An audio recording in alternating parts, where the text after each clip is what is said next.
ఒక స్ఫూర్తినిస్తాయి. ఇంకా సమాజంలో మంచి మిగులుంది.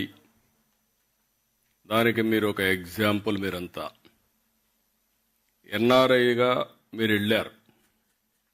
40 ఏళ్లకు 50 ఏళ్లకు మునిపి వెళ్ళిపోయారు.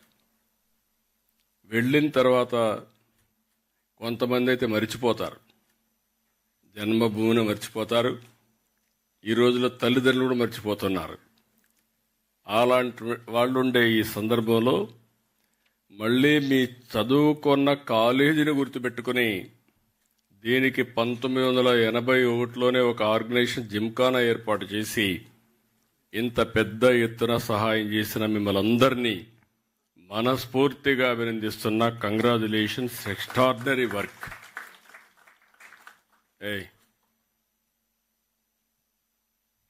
ఇదొక స్ఫూర్తి, ఇదొక పవిత్రమైన కార్యక్రమం.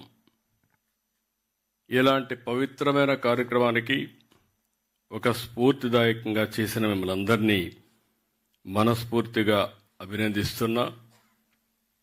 ఎప్పుడు కూడా మనం బాగుంటేనే చాలదు, మన చుట్టూ కూడా సమాజం బాగుండాలి అనేది మన సంస్కృతి, మన లెగసీ కూడా.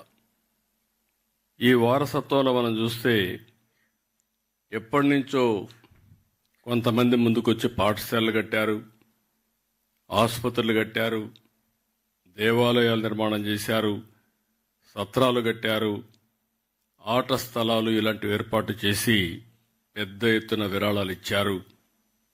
నా లెక్క ప్రకారం కొన్ని దేశాలు చేయించేమో కానీ భారతదేశం యొక్క సంస్కృతి సాంప్రదాయాలు ప్రపంచంలో ఏ దేశంలో లేవని మరొకసారి మీ అందరికీ విజ్ఞప్తి చేస్తున్నా. కుటుంబ విలువలు కూడా నేను ఎప్పుడూ మాట్లాడుతూ ఉంటాను. మీరు ఇక్కడి నుంచి అమెరికాకు పోయి కొత్త పాఠాలు నేర్పించారు. అమెరికాలో ఉండే వాళ్ళందరూ 16-18 సంవత్సరాలైతే పిల్లలు బయట వెళ్ళిపోతారు. అక్కడి నుంచి ఎప్పుడన్నా అవసరమైతే తండ్రి కొడుకు డబ్బులు అప్పిస్తాడు, కొడుకు తండ్రికి అప్పిస్తాడు. కానీ పిల్లలు ఎంత పెద్దవాళ్ళైనా జీవితాంతం మెంటర్ చేయడమే కాదు, ఏ సహాయం కావాలన్నా అందించే సంస్కృతి ఉండే ఏకైక దేశం భారతదేశం అని మరొకసారి విజ్ఞప్తి చేస్తున్నాం. అలాంటి ఒక మంచి కార్యక్రమాన్ని మీరు ఇక్కడ శ్రీకారం చుట్టారు. ఈరోజు ఇంకొక పక్కన చూస్తే ఈ బ్లాక్ కోసం 100 కోట్ల రూపాయలు మీరు ఖర్చు పెట్టారు.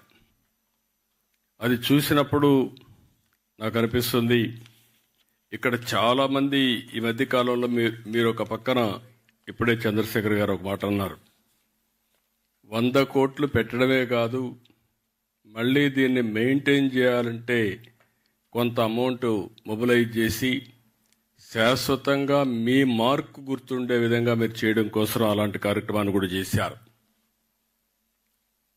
ఇప్పుడే సత్య మా మంత్రి గారు ఒక మాట అన్నారు,